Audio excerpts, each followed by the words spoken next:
How's it going, guys? So I just wanted to talk a little bit today about some of the injuries I've had and I'm currently dealing with in relation to my riding. It's been a bit of a pain in the ass, to be honest. So last year I got tennis elbow in my right arm, and I think what actually set it off was some pretty full-on four-wheel driving in the desert, and over a few days, and it just aggravated it. And I'd done some heavy workouts, you know, in the gym before that, so I was just getting a bit run down. Anyway, it turned into a probably a 6, 7, 8 month ordeal trying to get my forearm right, and that really affected my riding, particularly with the new 1090 being a heavier bike. Made that technical sort of riding quite challenging. So then anyway, so towards the end of last year it got better, so that was great. I was starting to hit the weights again pretty hard, feeling good. Anyway, then it was my left arm, tennis elbow again. This time it was a little bit more serious, I think. I actually went and got scans done. I had a muscle tear as well in my forearm, and so I've had an injection. That really didn't do anything. Anyway, that's been going on since late last year. It's probably November, December last year. What are we in? The start of April now, so it's been what, a good 4 or 5 months, and I'm really struggling with it. It hurts to ride. It is slowly getting better. That this has been going on for over a year now with both arms, and yeah, it just sucks. You know, everyone says, oh, you should just rest it and don't do anything with your arm. But then I read a lot and say, well, that's probably the worst thing you can do, that you really should be using it. You know, if you don't use it at all, it's going to get weak, and then you're more likely to damage it again down the track. So I think it's just it's a long, slow process. Tennis elbow, it's just bullshit. Yeah, anyway, so that's where I'm at the moment. Mark and I are talking about doing a desert ride, a fairly easy desert ride, really, shortly. Nothing too crazy. And I think I'll be right to do that. As long as there's no big dunes and real deep stuff to go through, I think it'll be okay. But we'll see what happens. Anyway, so yeah, I'm just on my way to work this morning. I just put the high fender kit on the bike, the Tusk high fender kit. Mark did we did an install video on that, again on Bike Bits. Looks great, really happy with it. I didn't bottom out on the suspension yesterday, but you know, I pushed it pretty hard and I didn't have any issues at all with the front fender. I've done all the measurements, and I'm sure on full compression it's all going to be good. There's enough room. And yeah, because obviously the big issue was the crash bars. I've got the Outback Motortech crash bars, and then under that I've put this high fender. So it's probably about 2 centimeters lower than it's meant to be, I reckon, about 2 centimeters, not quite an inch.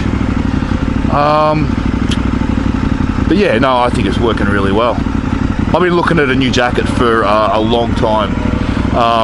I actually, the jacket I have, it's what is it, a Dry Rider Nordic, I think, jacket. I've had it worked out for 16 years. I've been using that jacket, and it's still okay. Most of the zips are fucked.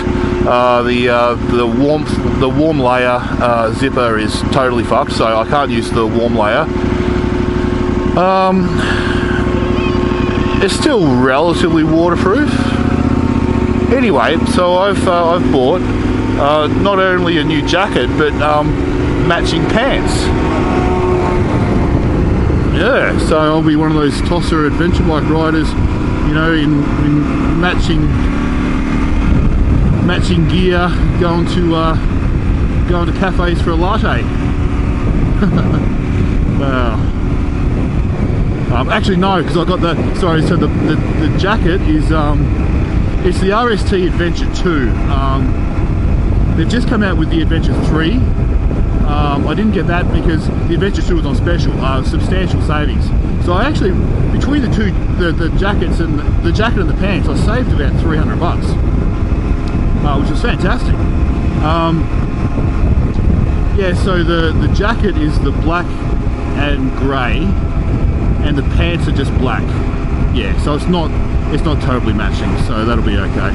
I'll probably do a review or in some form or another on that, I think.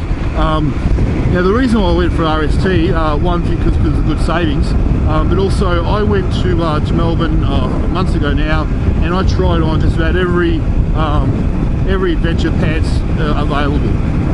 And because I've got a big ass, I've got big legs. In comparison, waist is a little bit smaller in comparison. I don't know what it is, but dirt bike pants are fine, but adventure pants just don't work for me. But these pants, the RST adventure pants, were a really good fit. For whatever reason, it's just their cut works for me. So that's why I went with that. Yeah, and so we'll see how it goes. What I really like about them is that you can remove both the warm layer and the waterproof layer, and they've got huge big panels for airflow, which will be fantastic. I'm a bit of a sweater anyway. I run hot all the time, so you know, in summer wearing my Nordic jacket is just impossible. I just sweat. So yeah, I think this is going to be good. I'm looking forward to it. I also got some new gloves, because these gloves, I mean, they are the most comfortable gloves I've ever had, but you'll see, I get about 6 months out of a pair of gloves. I've had probably half a dozen of these gloves, because like I said, they're cheap and they're the most comfortable I've ever worn. These are the Dry Rider Adventure something, but they just don't last, and I'm just sick of paying $50 every time every 6 months on fucking gloves. So I've got I'm going to try the MSR Impact gloves. They just looked alright, they were on special. I'll give them a crack. If that doesn't work, I'm going to buy the Bullet and actually go and buy something expensive, you know, a really good pair of gloves, because the amount of money I've spent on these ones already, it just makes sense to, you know, I could spend $200 on a pair of good gloves that'll last me for years, and yeah, won't have any trouble. Now these gloves, these aren't winter gloves at all, they're a summer glove, but even in winter, unless it's like, you know, freezing cold, I'll still wear these gloves. I do have winter gloves for when it's particularly chilly, but that's fairly rare. Just commuting or even out in the bush or whatever, I'll just wear these in winter. Yeah, so not a real interesting video, guys, but I thought I'd just you know, touch base with people and just tell you what's going on and my injuries. I haven't actually spoken about it before on video, but you know, particularly if you've watched if you watch Mark's channel, you'll be like, oh well, how come they haven't done many rides, you know? And partly because Mark's been really busy over the last 12 months or so, really, but also sorry, distracted. But also, I've just been, you know, I've had injuries, and you know, I've done it I've ridden when I can, when it's feeling like I'm okay, but I really haven't, I haven't pushed myself other than the Gembrook ride a couple months ago.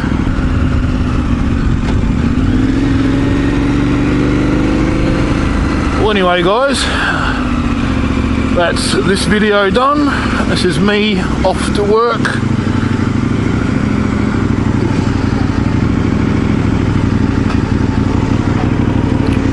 see you later.